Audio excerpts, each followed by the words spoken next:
Well, welcome everybody. We thank you all for coming. It's a good thing we don't live in a windy country because it's a beautiful day without wind, and we couldn't have a more beautiful day for why we're here to celebrate the lives of Garrett, John, and Mom and Dad. And just as of yesterday, our Aunt Pat passed away up in Colorado Springs. So we want to have a celebration.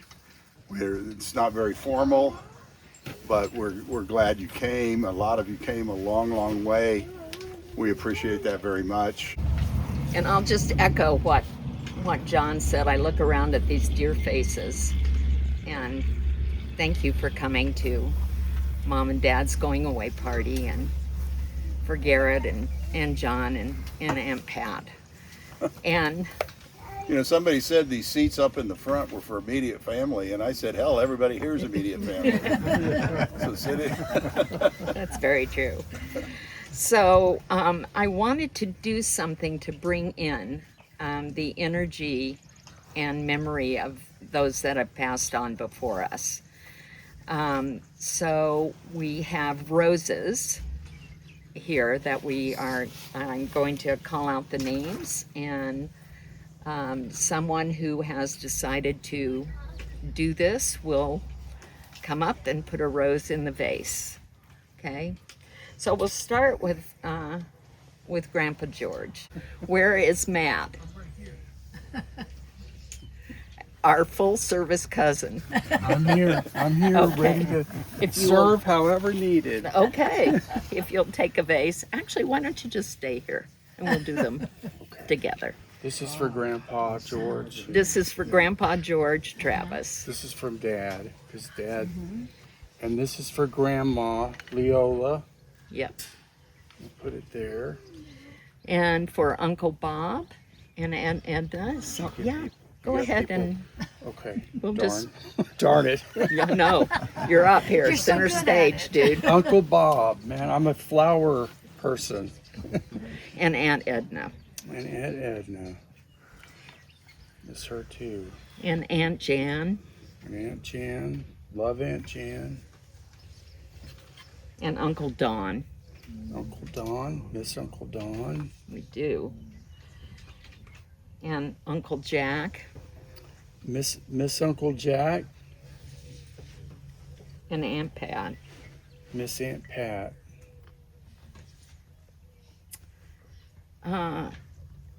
Teg. Shelby's husband. We miss Teg.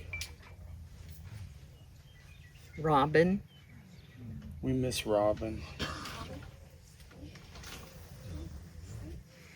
Jimmy Service. We miss Jim. And Eric, did you want to put a flower in for? No, I think Matt's doing a fine job. Okay. We miss Shelby. We really miss Shelby. We Definitely. miss Shelby. Thank you. Okay. That was sweet Thank to you. do that. Thank you. We're gathered here today, and I think it's the first time in my life, and I'm old, that the number of people we're honoring at a funeral has actually grown from yesterday to today. So we're here today, as I understand it, to honor 5. And I have the names. Someone asked me not long ago, what is it like doing services for people you don't know?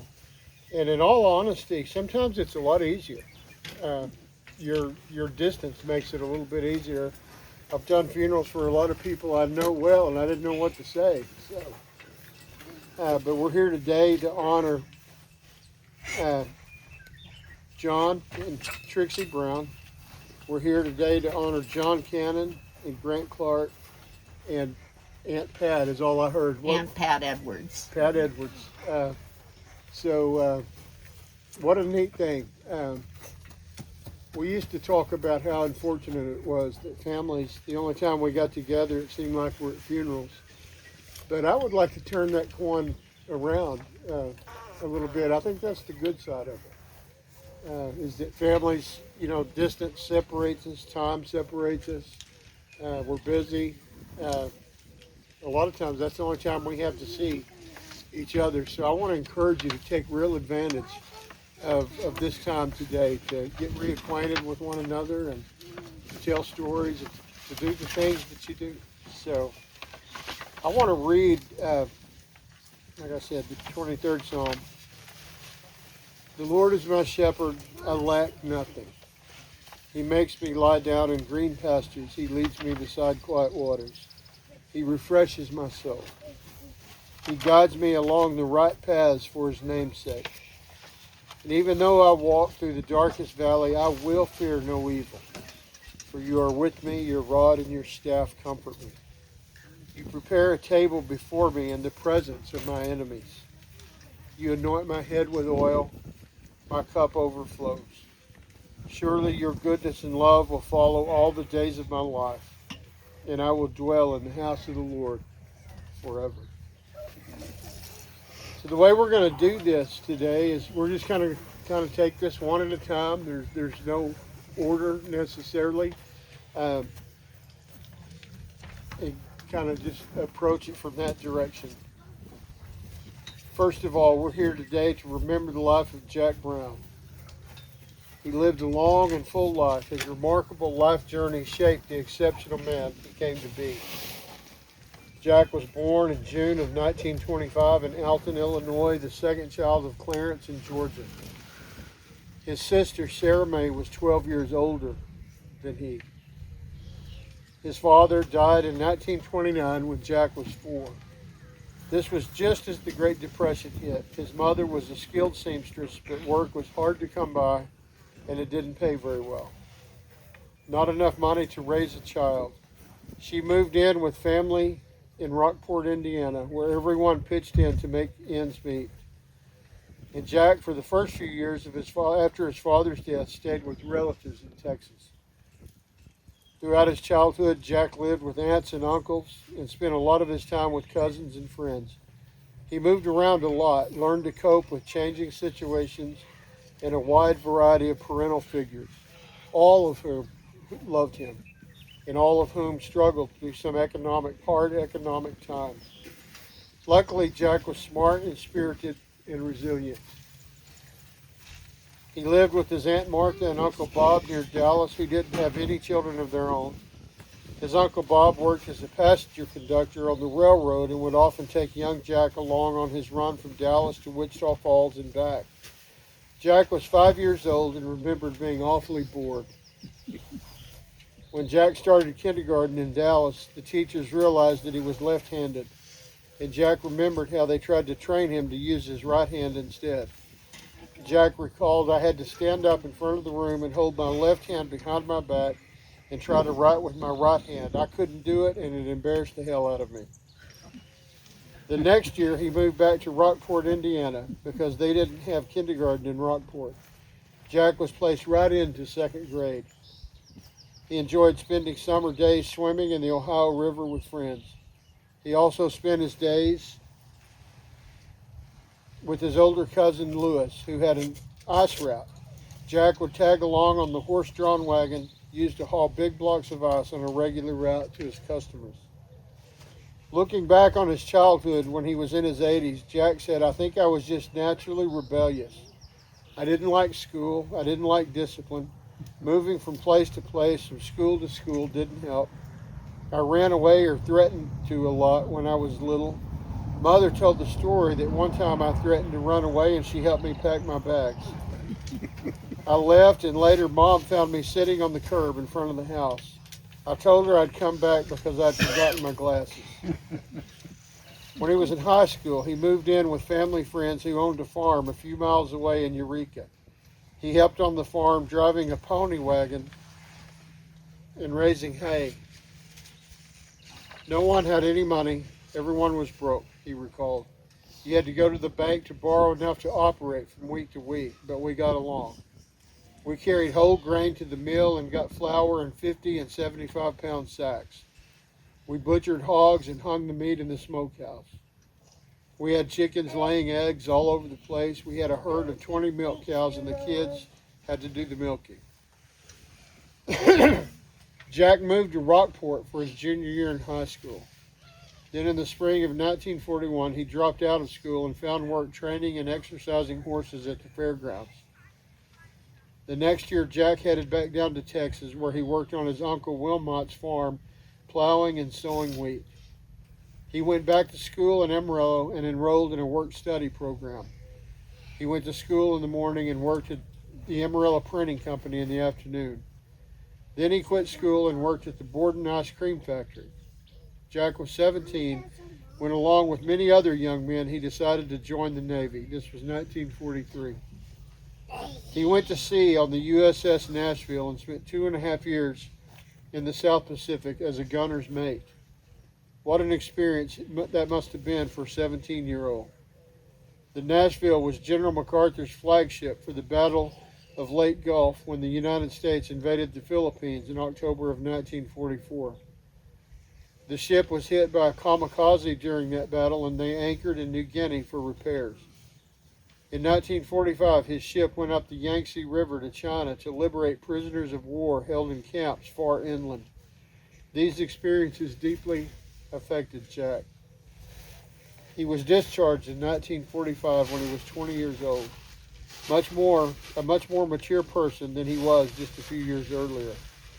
He went to work for the Santa Fe Railroad in Texas, then started college the next year. He was bright and hardworking and accepted even without a high school diploma. Thanks to the GI Bill, he was able to enroll in West Texas State Teachers College. He wanted to be a veterinarian. It was at college that Jack met a fellow student named Trixie. Trixie remembers Jack was real handsome and cute. In September of 1947, a group of friends, a couple of girls and guys, went to the Tri-State Fair in Amarillo.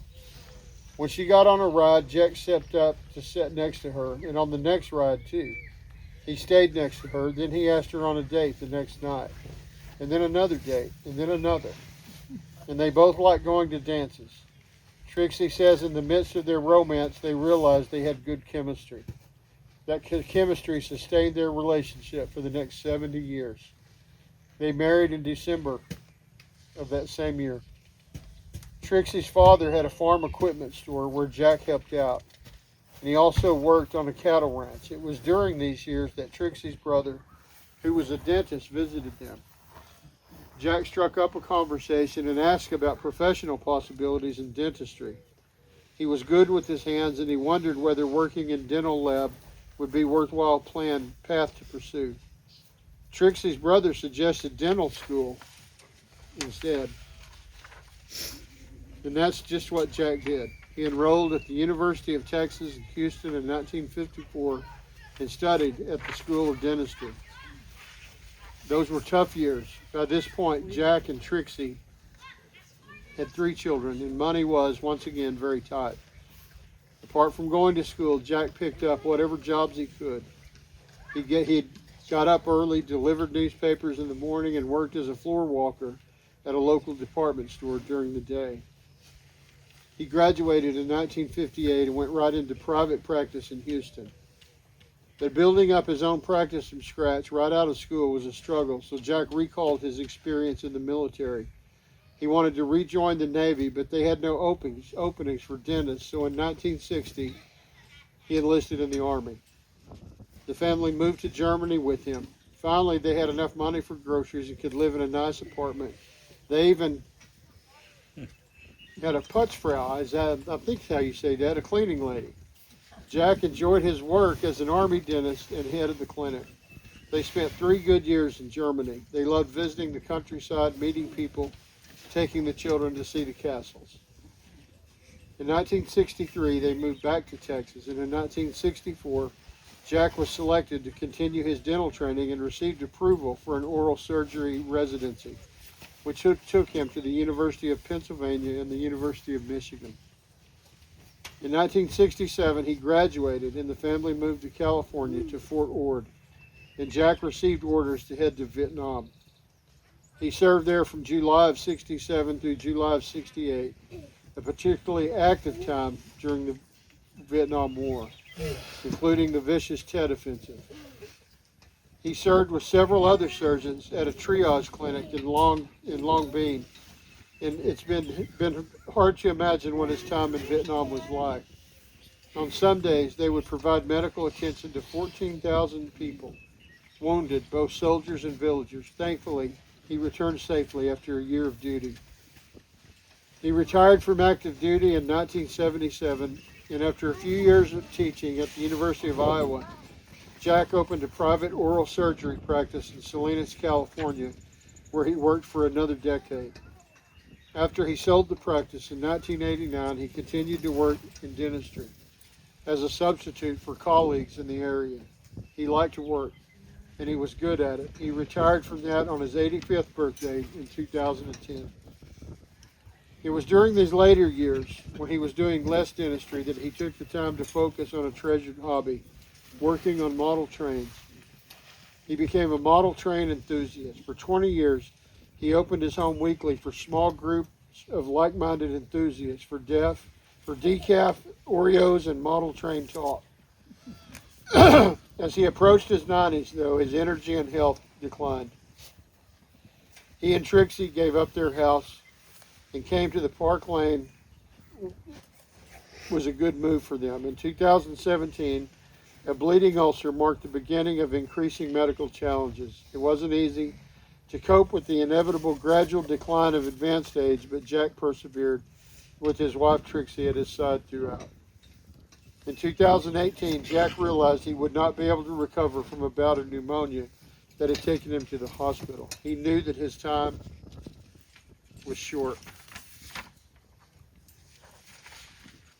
And he passed away peacefully, gratefully to have lived a long and happy life, grateful for a loving family and many good friends, and we remain grateful to have known him. I want to read. Well, first, I want to say that thank you, John. Yes, At Mom's behest, and those of you that knew her, a behest by Mom was not really a request. It was more like an order. But Dad wrote his memoirs, and Sydney and I selected a few of his stories that I want to read. One when he was a 5-year-old, which was his first recollection, and then one about his war experience in World War II, and then last his war experience in the Tet Offensive.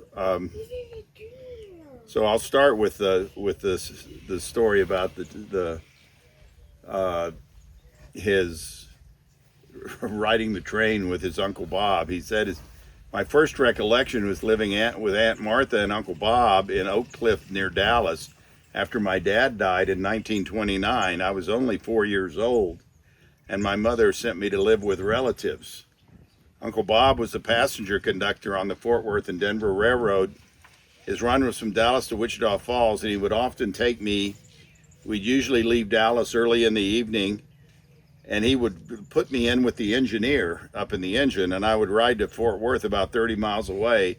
Then he would come get me and put me in back to the coach where he was working as a conductor. He used a double seat at the end of the car as his office, and he laid me out on the seat behind him where we usually slept all the way to Wichita Falls. We got there at 2 or 3 in the morning, and we stayed at a railroad hotel close to the station.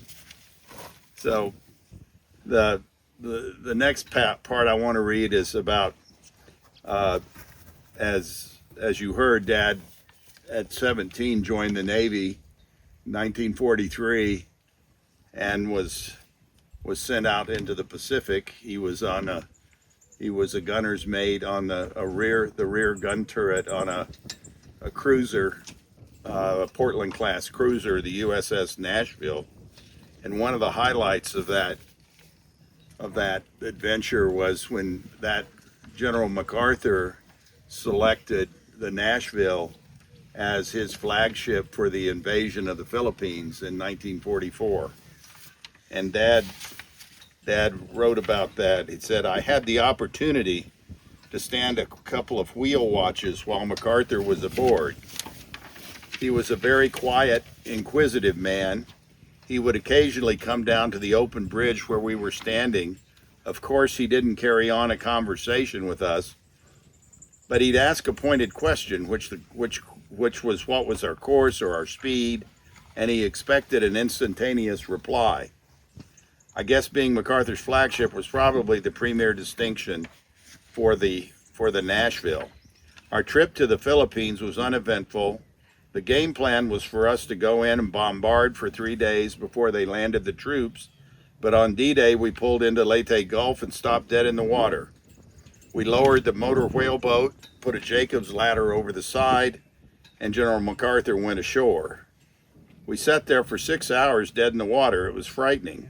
There were enemy aircraft overhead, and the USS Pennsylvania, which was a battleship, took a torpedo about 1,500 yards off our port beam.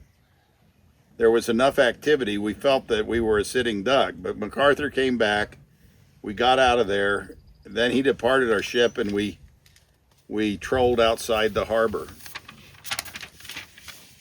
Then we headed for a second invasion of the Philippines.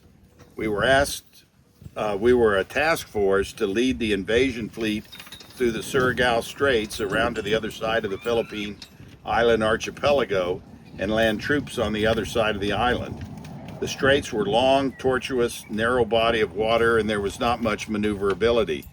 The Nashville was hit by a kamikaze on the 13th of December in the Surigao Straits. We lost 130 crew members and 190 were injured. It was a tragic event. A single-winged Japanese plane came across the fantail behind the ship with its right wing dipped. It approached the Nashville from the stern. It was just a little bit to the port side of the ship when the plane came in with its wing down. The wing caught the gun tub of the 40-millimeter round mount on the O2 level. The plane cartwheeled forward, hit the main deck in the midst of the 5-inch gun mounts on the port side. There were 2 of these 25-inch gun batteries on the main deck. The ready boxes each had 50 rounds of 5-inch ammunition in them. Of course, this all exploded. Whatever kind of bomb the plane had on board exploded, and there was a tremendous fireball from the aircraft fuel. It was a terrible incident. People were killed in remote areas of the ship unrelated to where the plane hit, and it killed many of the Marines who were manning the 50-millimeter gun mounts on the boat deck. We were not damaged in our ability to make steam or to maintain headway and steerage. Our loss in personnel was horrible, but we were able to make it out of the Subic Bay in the Philippines and then off to Manus Harbor in the Admiralties. And then the last story I want to read is about one of his experiences in Vietnam. His dad, immediately after becoming an oral surgeon and graduating from the University of Michigan, he was assigned to a surgical triage hospital just north of Saigon in the summer of 1967. And he writes this: the Tet Offensive started in January 30, 1968. It was the first time during the war that this had happened, and it caught everybody off guard. Our intelligence must have completely broken down. We started receiving casualties at 9 o'clock in the morning. The first ones were the Marine Guards from the embassy in Saigon. Tet officially ended on the 5th of February, and I'll quote some statistics of casualties that occurred. During that time, just to show how intense the fighting was, we had 401 patients admitted in 6 days. 183 had major surgical procedures. 219 had minor surgical procedures. That represented almost 400 general anesthetics, a year's worth in a normal hospital setting. We transfused 300 units of blood. The peak of admissions was on February 1 when 110 patients were admitted. We worked around the clock, a tremendous workload. I remember being just so tired and I couldn't do another thing. Then something happened. I had to do more. As an illustration of how intense the work was, at one point during the Tet Offensive, I had been working for I don't know how many days straight, but I was dead tired. Dick Brown was assisting me. I was suturing, and all of a sudden I heard somebody say, "I think he's asleep. Punch him and see if he wakes up." I had gone to sleep. I was sound asleep, standing up, suturing this patient's face. I don't know how long it was since I had slept. So that's what I wanted to read about my dad. Thank you, John. For Dad's celebration of life in Monterey, Mom asked me specifically to write something about his relationships with people, which I was glad to do. I just love looking at your faces. Thank you for coming. There are only two of us now left in this world that had the experience of being raised by Jack and Trixie Brown. I'd like to talk about what it was like to be his daughter and what I learned from him. In his later years, when he was feeling reflective, Dad would sometimes apologize for the father he'd been, which was always a little mystifying to me. I've only ever had one father, so I didn't really have a basis of comparison.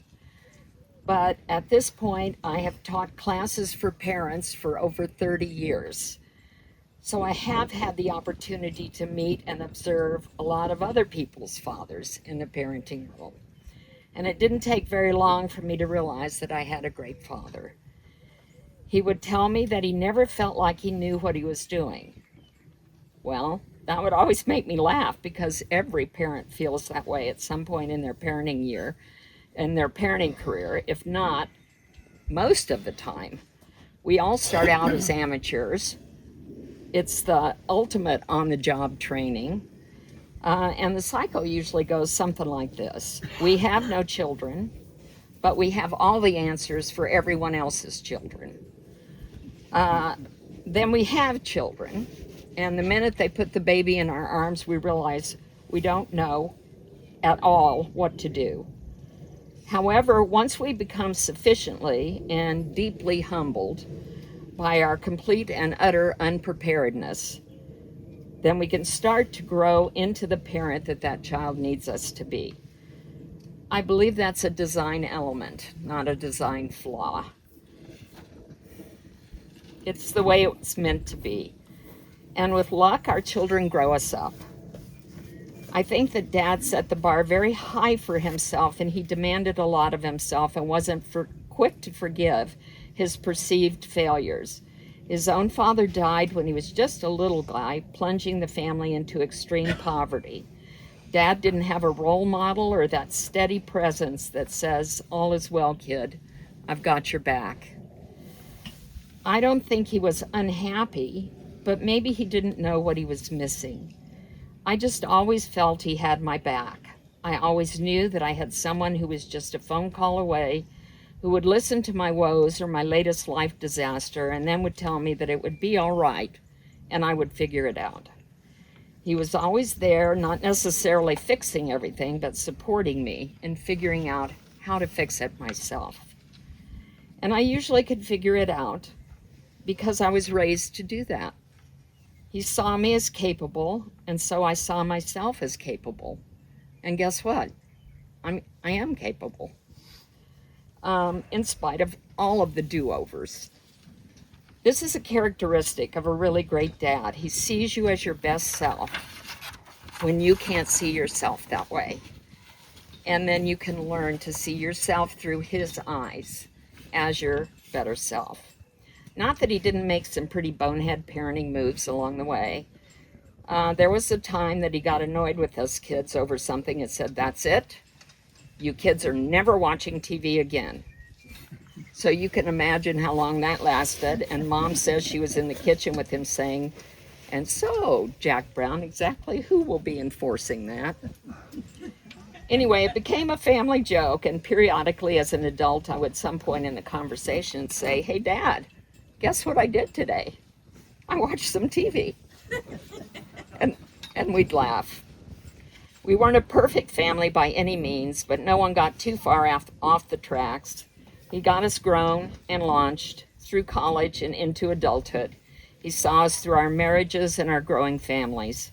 He kept us all in Volkswagens, gave us loans, fixed our appliances, enjoyed our successes, and faced tragedy with us.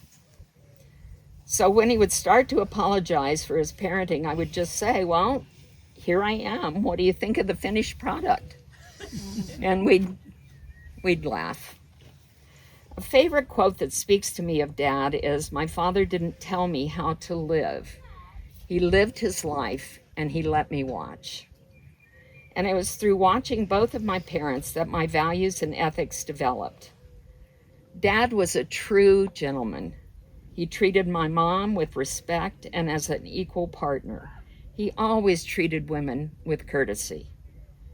Even when he had to use a walker, he still held the door open for me or would make sure I was seated first, as he did with all women. Watching Dad treat my mom with love and dignity taught me how I should expect to be treated by a man.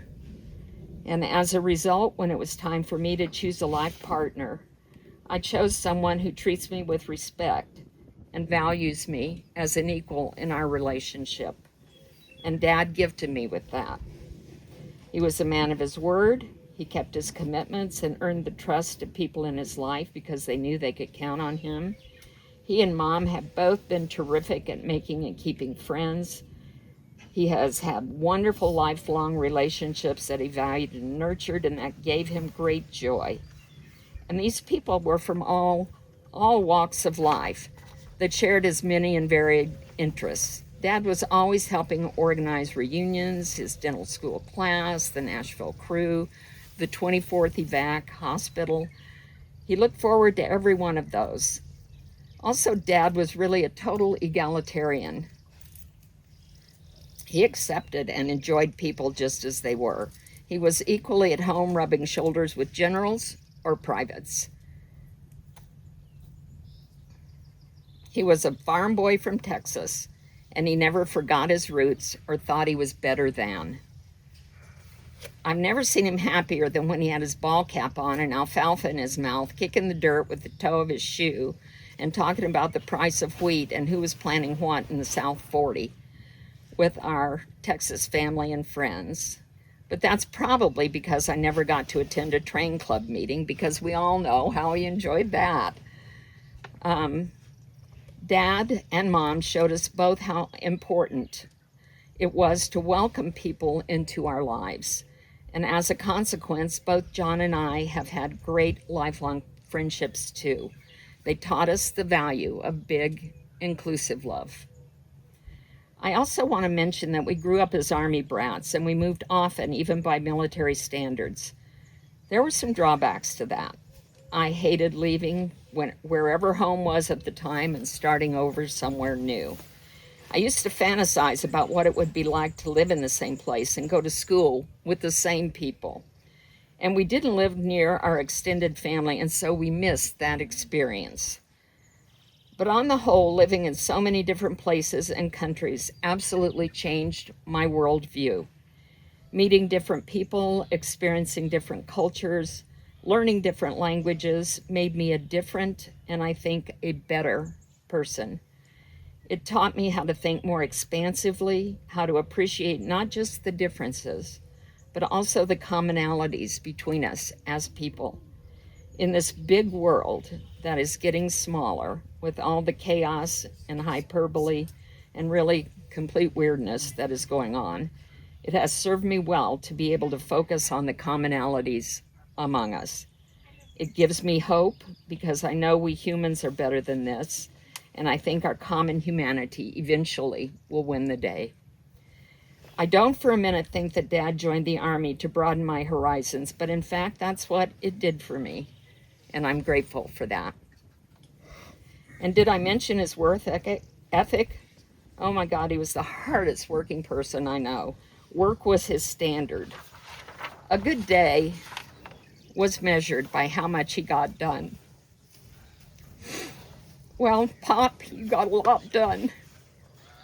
You built a family and left an honorable legacy with children and grandchildren and friends who love you and will miss you forever. Well done. Your work is over and you can rest now. My name's Eric Travis Eckeroth.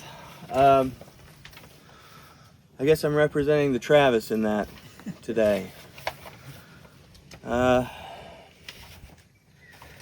a lot of time with Grandma and Grandpa Brown, and I haven't been back here since we had the funeral for my mother, who was buried right there. And while I was watching all these kids run around having a good time, the thing that I thought of was how beautiful these children are that this family has produced, and this next generation, and how happy my mom and my grandma and grandpa would be to see these kids having fun and smiling. And so I just wanted to say that because I'm just blown away. I was very close to my grandma and grandpa, and I'll just keep this very short. Grandma and Grandpa put me through nursing school. They always had my back. Grandma taught me the meaning of kindness. And I'm a nurse, and I think about her a lot when I'm doing my job. I go into people's houses, I take care of them, and the way Trixie Brown treated people is the benchmark for what I use for how you should treat people, with love and kindness and respect. My grandpa taught me a lot too, and he taught me how to be a hard worker, and he encouraged me to work hard. A quick story about my grandpa. He was not doing well. He was in the hospital. We thought he was going to pass. I went in to see him, and he took me aside. He said, "Eric, wait, got something important I want to talk to you about. I just graduated nursing school."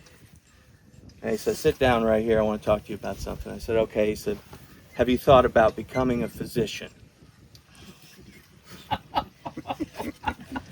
I said, "Grandpa, you just put me through nursing school.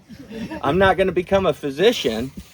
I'm going to be a nurse." And he said, "You would make an excellent physician. You should think about becoming a physician." And I said, "Grandpa, that's not going to happen." And he said, "Promise me you'll consider it." And I said, "Okay, I'll consider it." And that's my Grandpa Brown story. I miss the heck out of all of them. And I'm really happy to see all y'all here and reconnect, and for all the rest of the family we've lost and people who've lost people recently, I'm so sorry, and my heart goes out to each and every one of you. Thank you very much. I just want to say about Grandma. I saw her about 2 weeks before she died, and she was needing to move. There were some issues with where she was living, and she didn't want to move. And I was hanging out with her, and she said, "You know what? I'm done." And I said, "Really?" She's like, "Oh yeah, I'm done." And then 2 weeks later, she passed, and I just love that because she did it on her terms, and she was very strong and very determined, and she was kind. She was kind, but she was also just, and I love that she decided she was done. And 2 weeks later, she was gone. I mean, that's just like, to me, that's my grandma. She was a power. She was a powerful woman. And yeah, I'm grateful. I'm grateful to have the opportunity to be here. I'm grateful that my daughter, wherever she is, oh, there she is, to show her this part of our family history and get to connect with a lot of you for the first time. And I'm grateful. Yeah, thank you. To honor Trixie Brown. Trixie lived a long and rich life, a remarkable journey that shaped a wonderful woman. She was born in 1927 in a small town called Follett in the Texas Panhandle, just a few miles from Oklahoma. Matter of fact, right over there. She was the third of 6 children, a skinny, long-legged little girl. That's the way she later described herself. A tomboy who loved being outdoors, climbing trees, and riding her horse, Pony Boy. Her childhood was shaped by the hardships of the Great Depression. The hardware store her father owned went out of business, and like all their neighbors in their small community, her family was very poor. But more challenging for Trixie than the Depression was the experience of the Dust Bowl. When she was young, the sandstorms that moved across the land, blotting out sun and sky, pelting the walls and windows, and making it difficult to breathe, were frightening and affected her deeply. Later in life, she had the opportunity to share some of her experiences with filmmaker Ken Burns. It was actually featured in his work. She was a bright child and enjoyed school. In high school, she discovered and developed a love of singing that lasted her whole life. After graduating in 1944, she attended West Texas State Teachers College in Canyon. That's where she met a young man just back from the war who attended college on the GI Bill. As Trixie recalled, he was handsome and cute. His name was Jack. In September of 1947, a group of friends and a couple of girls and guys went to the Tri-State Fair in Amarillo. When she got on a ride, Jack stepped up and sat next to her, and on the next ride too. He stayed next to her, then asked her on a date the next night, and then another date, and then another. They both liked going to dances. We just read this, and it's interesting to me how stories coalesce. I mean, it's wonderful. Trixie says in the midst of their romance, they realized they had good chemistry. This chemistry sustained their relationship for the next 70 years. They married that December. She was 20 years old. After earning her bachelor's and master's degree in teaching and literature, now in her early 20s, Jack and Trixie moved back to Follett, where her parents now had a cattle ranch. Jack and Trixie both helped on the ranch, and Trixie also taught at the high school. And soon their first child, Sydney, was born, followed 3 years later by John and then Shelby. With the support of her family, Trixie and Jack moved to Houston in 1954, where Jack attended dental school. Those were tough years. Money was once again very tight. Trixie helped put Jack through school and kept their young family of 5 fed by selling plots at Houston's Forest Park Cemetery.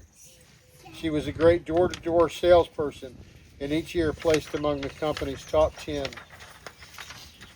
salespersons. I could count on one hand the number of people who refused to invite me in, she recalls. I laugh when I think of one customer who, after he and his wife had purchased a lot, said, "Trixie, I wouldn't have let you in, but I thought you were our granddaughter's Sunday school teacher." After dental school, Jack started a private practice, but soon learned this was not a good fit for him, so he decided to enlist in the Army and was sent to Germany just as the Berlin Wall went up. It took a few months before Trixie and the children could join him there, and it was during those months that she got into the habit of writing long letters and sharing her thoughts and experiences, opinions, and advice. They were in Germany for 3 years, which Trixie thoroughly enjoyed.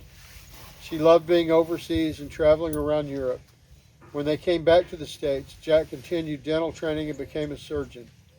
And the military moved them from Texas to Pennsylvania to Michigan, all the while Trixie juggling the demands of home life, marriage, and motherhood, and teaching, and working in many different settings. She was sophisticated and well educated. She loved to learn and loved to read. She had a sharp mind and a quick wit, and often a sly sense of humor and an easy laugh. She was shaped by her Southern sensibilities, which she maintained throughout her life. She was gentle and kind, but also unmistakably strong-willed, with her own very clear ideas and opinions. She enjoyed an active social life and skillfully managed the family's social calendar. As Sidney put it, Trixie wore the pants in the family. In the late 60s, the family moved to Fort Ord, and a few years later, in the early 70s, they bought their house in Monterey. Jack worked in Salinas, and Trixie sold real estate. Throughout their lives together, it was Jack's career that moved the family across the country. While certainly challenging, Trixie thoroughly enjoyed living in many different places, meeting people, and traveling the world. After retirement, Trixie and Jack moved to the Park Plain, an assisted living facility in Monterey in 2016, where they quickly made new friends. 2 years later, in 2018, Jack passed away. It was a great loss for Trixie. She deeply appreciated the support and friendship she found there. As her own health slowly declined over the past few years, her mind remained sharp and her spirit bright. She was a wonderful person, and the family is grateful that she passed away peacefully with family and friends close by.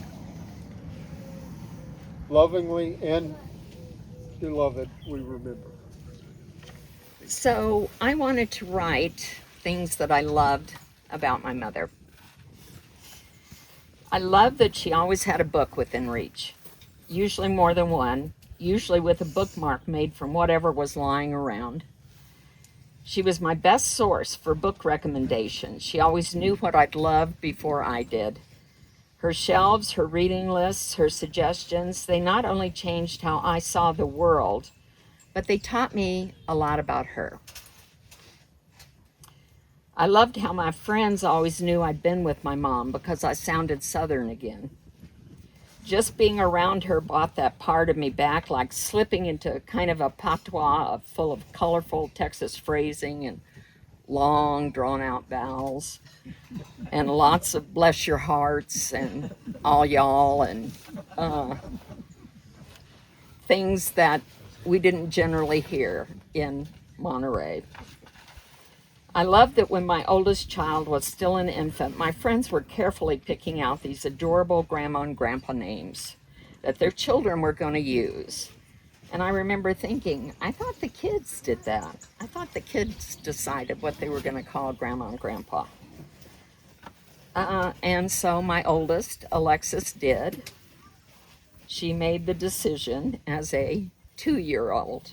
And so for the next 45 years, my mom graciously answered to Munga.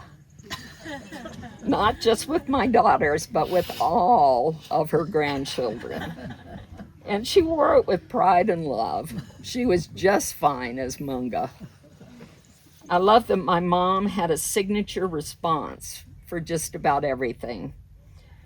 Whether I asked, can we buy you some new clothes? Would you like to come to lunch next Sunday? Or can we get you anything from the store? She would always say, let me give that some thought. It was never a yes and never a no, just that thoughtful pause that really means, I'm going to have to mull that over for just a bit.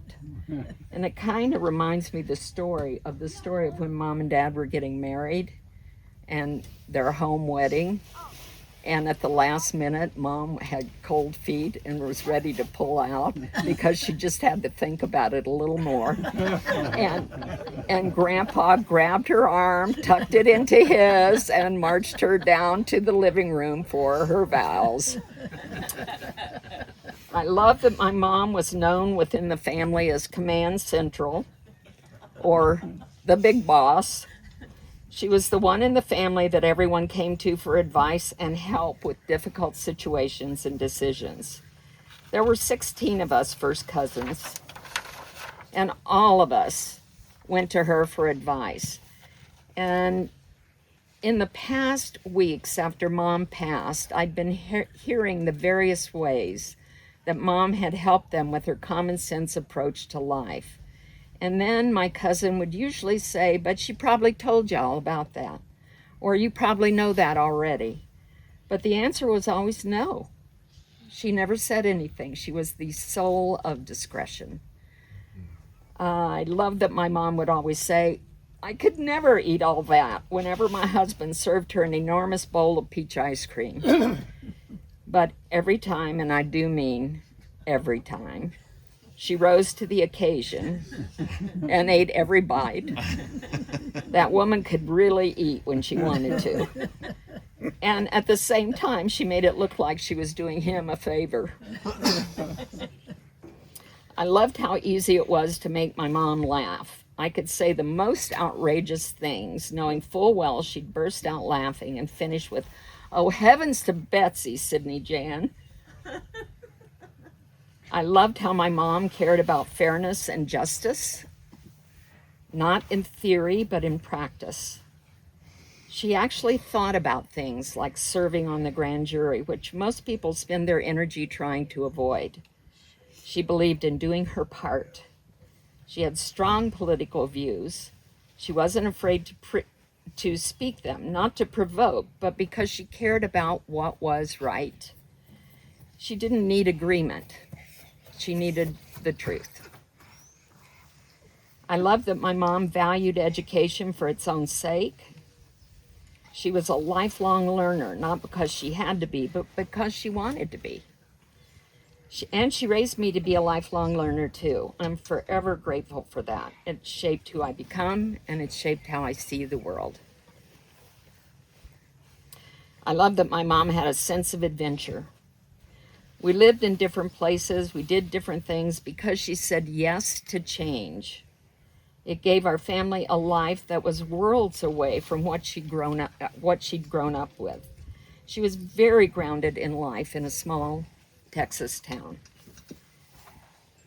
But she said yes to a very different life from the one that she knew. Her courage didn't shout, but it did open doors. And then we could walk through them. And then trying the next new thing became a way of life. And then there were her letters. Mom didn't really do too much in-person confrontation, not that you didn't know how she was feeling. But she wrote letters, and then you really knew how she was feeling. Sometimes the letters went out to politicians, newspapers, and such, but mostly to family members who were in the doghouse. I have to say that Dad got the most, and he would find himself powerless in the grip of her logic. I love how much Mom and Dad, when he would admit it, loved animals. They both taught us to be kind to our furry and feathered fellow earth dwellers. We didn't have as many pets as we would have liked growing up because we moved so much. But Shelby, John, and I have all had lovable and much adored menageries. Horses, goats, dogs, cats, birds, house rabbits. Mostly strays, or as I prefer to think about it, the ones the universe picked out for us. And all of our lives have been enriched by our pets' love. I loved Mom's quiet independence, her limitless tenderness, empathy, and her ability to make you feel seen just by listening. She didn't need attention. She gave it. And I will love her always for that, and for so much more. All right, I'm going to read a poem written in honor of Grandma. Her light carried forward. She lived with her eyes open to beauty, to truth, to what mattered. Her laugh could soften a hard day, and her presence made space for all kinds of souls. Her spirit was warm, witty, and grounded, with a sparkle that danced between kindness and quiet defiance. Deeply human and beautifully complex, she carried a fierce grace that touched many, even if they never quite knew how to name it. She believed in showing up, in saying what she meant, and in loving without needing to be loud about it. Though she has slipped beyond the edge of what we see, her spirit lingers in warm breezes, in wildflowers, in the smell of the earth after rain, in unexpected kindness, wherever life keeps shining, quietly and true. We honor her by living with open hands and honest hearts, and with love for those who always remember. Hi everyone, I'm John Cannon's oldest daughter, Lacey. This is her granddaughter, Michaela, and his wife, Kim. For those of you that didn't know, my dad was an avid AA attender. He got 38 years of sobriety, and so we thought it fitting to kind of start this like we would an AA meeting. So we're going to start with a serenity prayer. And we'll end it with the Lord's Prayer after I read the obituary and Michaela shares what she wants to share about her grandpa. So, God, grant me the serenity to accept the things I cannot change, the courage to change the things I can, and the wisdom to know the difference. Thank you all for being here to celebrate my dad. He died on January 6th. Too soon. He was taken from us before we were ready. But I will say that he was married to my mom for 42 years. And it was the love of his life. And they showed me what real love and real marriage is. And marriage takes work and devotion to that person every day. And they were an amazing example of a team that did everything together, and I try to emulate them in my marriage today because there's no one else I'd rather be like than my mom and my dad. He has 2 daughters, my sister Emma, who's blessed us with 2 grandchildren, a daughter and a son, Silas. And he absolutely adored his family. If you asked anybody anywhere, the number one thing that Dad cared about was his family. And you knew it. He suited up and he showed up for everything in our lives. And we went through quite a bit. We put my dad through the ringer growing up, me and my sister did. We were got a little wild there for a bit. And he was able to pull us back, and all I had to do was pick up the phone and call him, and he was there. And I tell you, I've been sober for 15 years now, and that's because of my dad. He saved my life, and he saved countless other lives in AA by sharing his story and his experience. And if you ever got a chance to hear him share, it was one of the most moving things because he went through so much. He always made the joke that he went from Bible college to prison in 1 year. And that's a bit of a roller coaster there, but he, a funny joke that Michaela and I just found out is when we talked about that, Michaela said, well, yeah, G-Paw went to jail for stealing bread. And I said, what? I said, that is not true. He did not steal bread. But that's what he told her because that's what he wanted her to know, that's why he went to jail. So that was when he was young and in his 20s. And then he met my mom and he got his act together and they had me. And then he got sober. And if you've ever known somebody to be just naturally talented, my dad was one of the most athletic, smart handymen you'd ever meet. He could play baseball, football, foosball. He had trophies for all of it. He had trophies for karate. We would go out on the lake and he naturally could just do anything on the water. He could ski. He was one of the most athletic people I could ever meet. And so I think that's why God decided to take him early. Because losing his faculties and his abilities would have been too much for somebody that was as strong and independent as he was. He taught us to value family and family time, and he would take us to St. John's every year for 21 years. And we made so many family memories that it's countless. And I tell you today that that's one of the things I took away, is making sure that you make time to visit family and you make time for the people that are around you when they're here. And I was blessed enough to be able to take my dad on a couple trips before he passed. We went to Florida and he loved that. And Mom and Dad got to sit out on the balcony and watch the dolphins and, you know, watch the sunset. And then we were able to go up to Seattle and visit family about last summer, and that was so fun. He got to see the whales. And those are just treasured memories that I think are so valuable, and I take that away because it's important to keep that going. You know, even though we've lost our loved ones, it's important to get together and keep these bonds, keep in touch with each other, and make plans to visit each other while you can, because you never know when you can't do it anymore. He was very strong and adventurous, and his presence will be deeply missed, but I know his memory will live on, and we'll cherish him daily.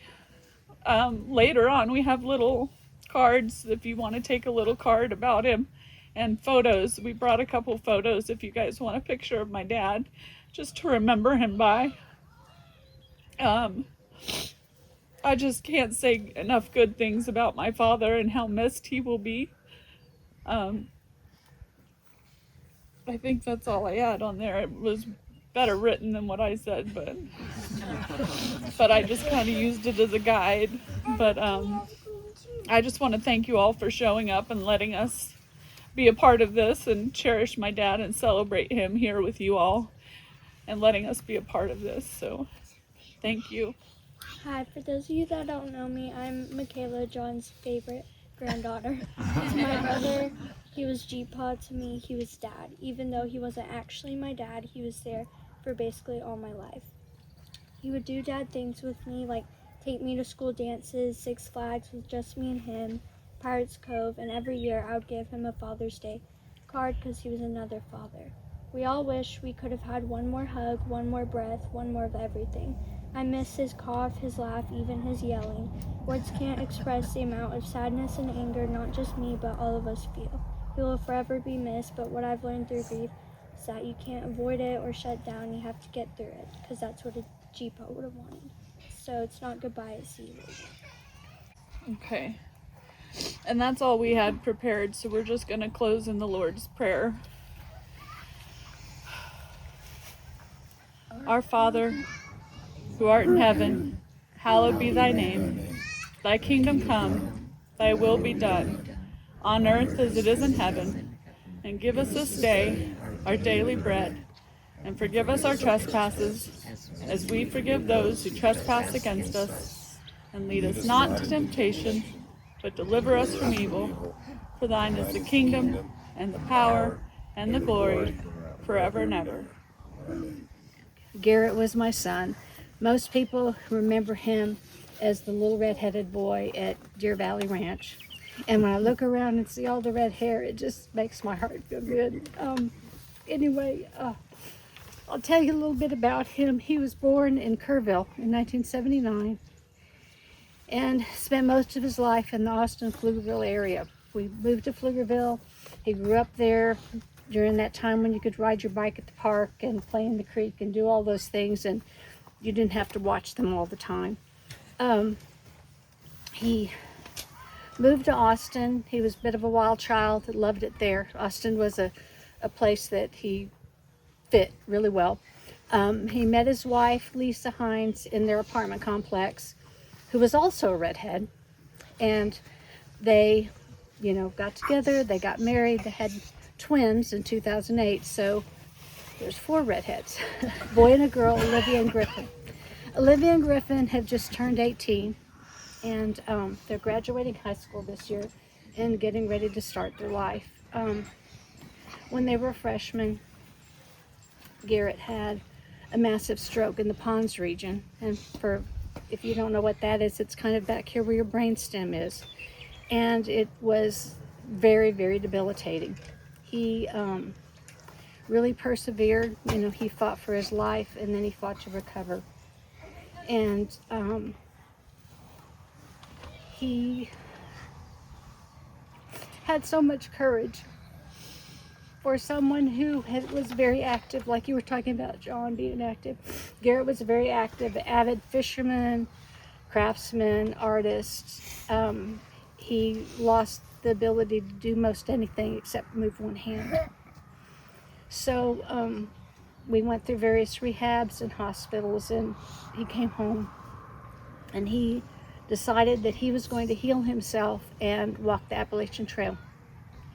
And so he would sit in his wheelchair with his little pedal bicycle, and he watched videos about the Appalachian Trail. He knew everything about it. He knew what he wanted to buy, what he was going to pack, because he said it would be an inspiration to other people who had strokes if he could do that.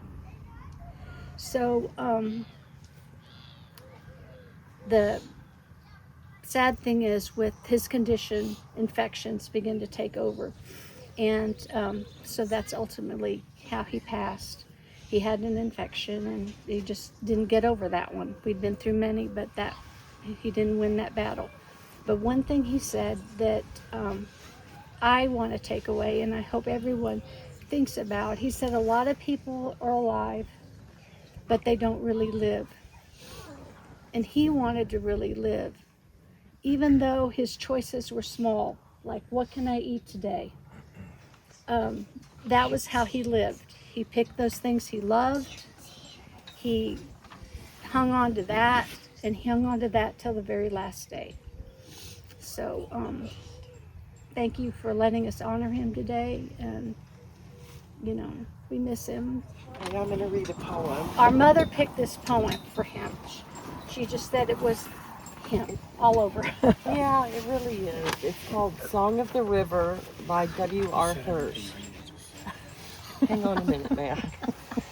The snow melts on the... Stop it. The snow melts on the mountain, and the water runs down to the spring.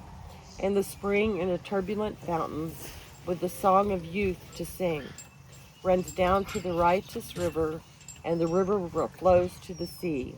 And the water again goes back in rain to the hills where it used to be. And I wonder if life's deep mystery isn't much like the rain and the snow, returning through all eternity to the places it used to know. For life was born on the lofty heights and flows in a laughing stream to the river below, whose onward flow ends in a peaceful dream. And so at last, when our life has passed and the river has run its course, it again goes back, or the same track, to the mountain which was its source.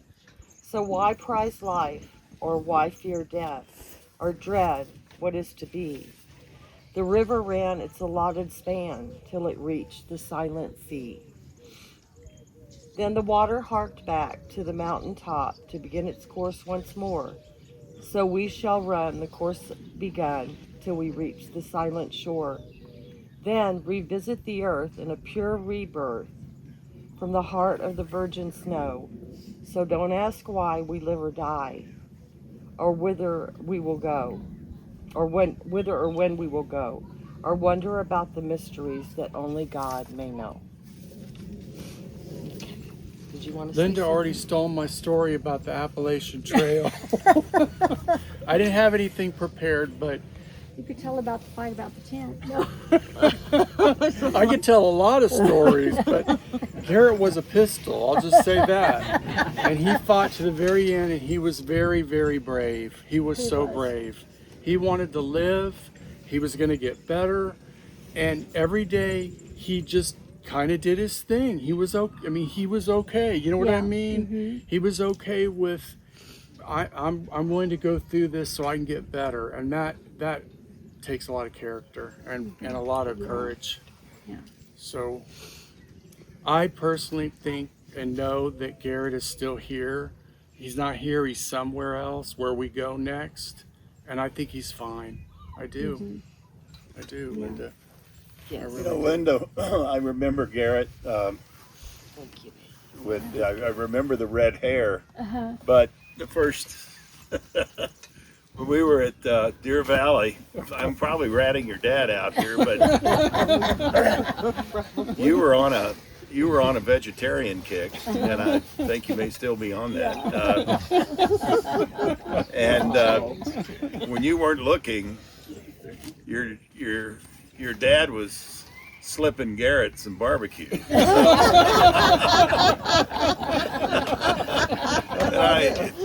First it was the sauce. They give him a little bit of sauce, and you turn around. I love it. Oh, that's They cute. were That's a buds. good They were story. buds. They went everywhere. So yeah. So Amy and Jennifer couldn't be with us, but Jennifer's family came, and we're so happy. And John, thank you for agreeing to speak today. I wasn't, this has been something expected for us as far as coming here and being part of this. And I have Jennifer and I's 4 children here with us, and our son-in-law Brady, and our three grandkids. But up until about 2 weeks ago, the plan was that Pat would be here with us. And so, as of 24 hours ago, very much Amy and Nancy and Jennifer wanted to be here, so I guess I'm representing that side of the family here. But I was fortunate to be adopted in to the Travises, so I'm not sure where to weave this in, but I guess I'll just weave it in from maybe my perspective also as well, of where it started for me and the Travises, and maybe that's an appropriate place to start. So about 22 years ago, I got serious with Jennifer, and she always talked about, you gotta meet Grandpa and Grandma. You gotta go to the farm, and she talked all the time about the farm, and so we were getting pretty serious, and so I was in Lubbock, she was in Amarillo, and she took me to the farm. I guess it was like a rite of passage. And she spent a lot of time walking that farm, and she just loved it. And but the memories that I have was, and this will probably ring to you all, but she talked about how George just loved making pies. And she goes, he has this lemonade pie. This lemonade pie, I don't know if that's a thing, but lemonade pie. And so, sure, he had made a lemonade pie for me when we went to the house there in town, and I just thought that was just so neat. And just the feeling in that home was just so peaceful, And we went out to the farm the next day, but I was getting ready in the bathroom, in that hall bathroom. And so I'm a 22-year-old kid, very interested in making a good impression there with the and I hear this little tap, tap, tap on the bathroom door, and open the door, and there was George. He had a hairdryer for me. And I thought, because I heard stories about George, how he would throw bales of hay into the pickup truck until he was, in the 60s and 70 years old. God, yes. And here was this sweet man, thinking about me, that I might want a hairdryer. And so I just was really touched by that. And then later Jennifer said, well, that was probably Leola that had something to do with that. But that's why I say, and I didn't know what I had the good fortune to get a finger into this Travis line and what all that meant. And I will just say, over the years, it's been over 42 years now, but just watching from afar the children, and because I didn't have necessarily family that was like this family, And just watching how the children, brothers and sisters, all evident, I mean, it was so clear to me how much you loved each other and close to each other, and how much you really, it was important for you all to be together and spend that time together. And times where you'd all be over at Jack and Pat's house. And it was just really unusual to me, but then in a way it was just like really so special to me to see a family that was so close.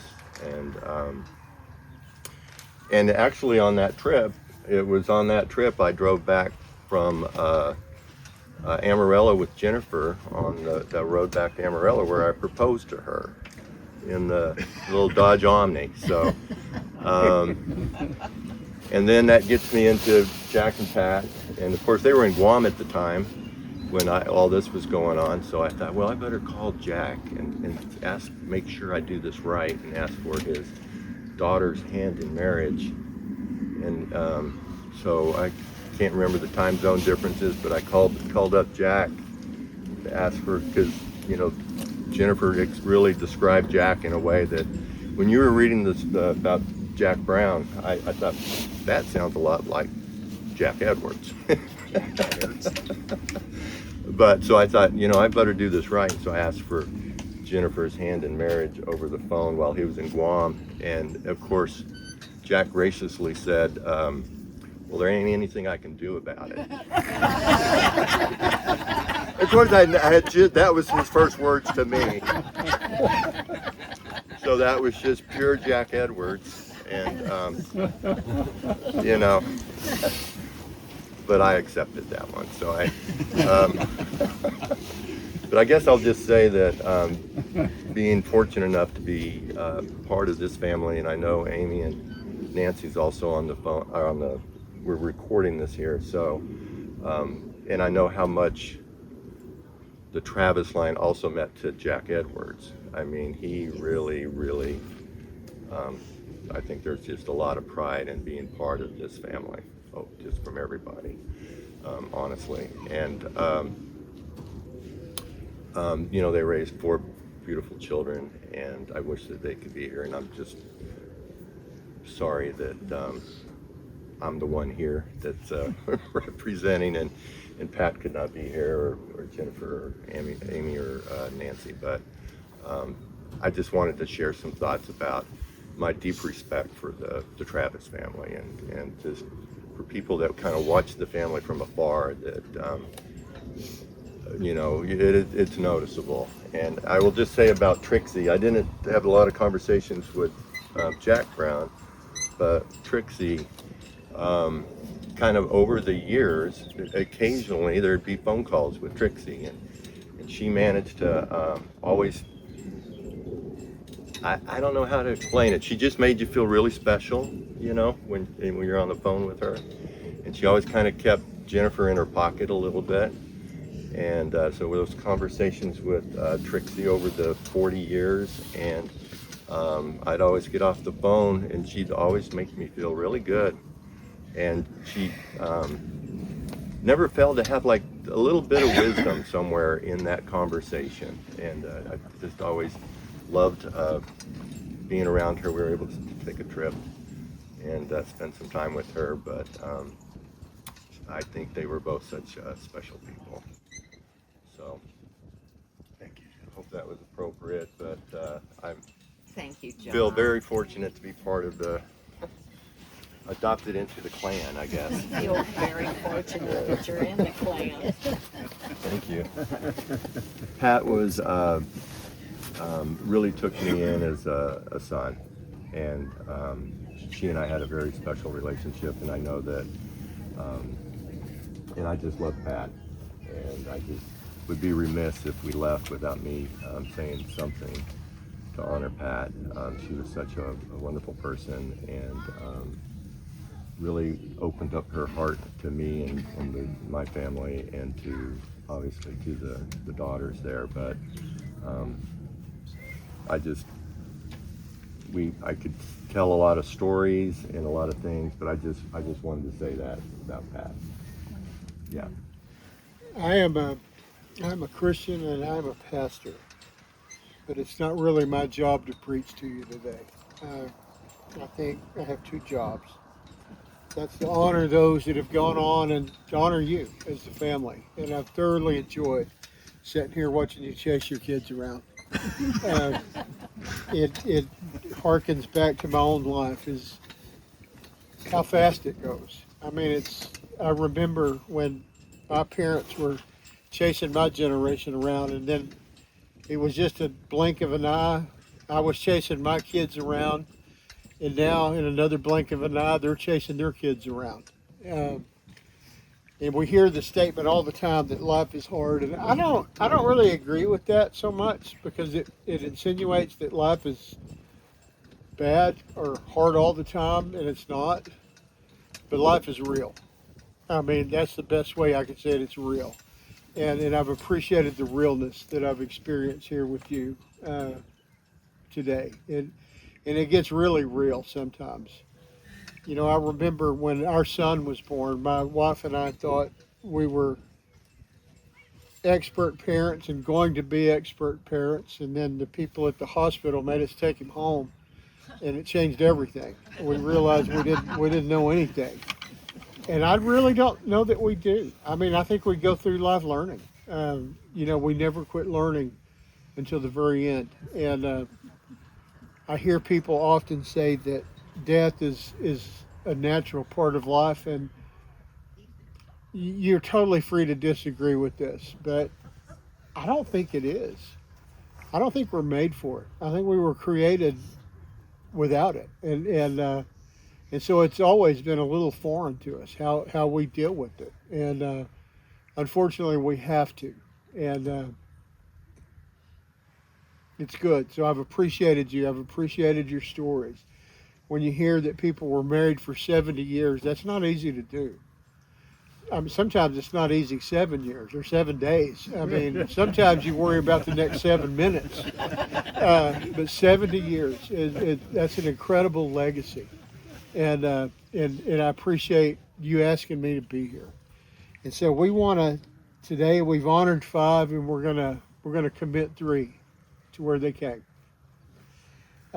And this will be incredibly short. And then I want to give you a benediction from Julian of Norwich, and then we'll let you go eat lunch together. And my prayer for you is that becomes a joyous and a wonderful time. In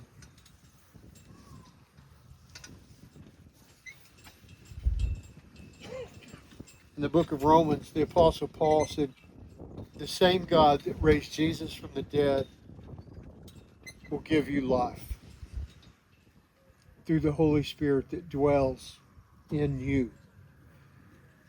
In you. Almighty God, into your hands this morning, we commend your sons and daughters, Jack and Trixie and John. I'm especially fond because John spelled his name right. Jon, that's the way I spell mine. These elements we commit back to the ground.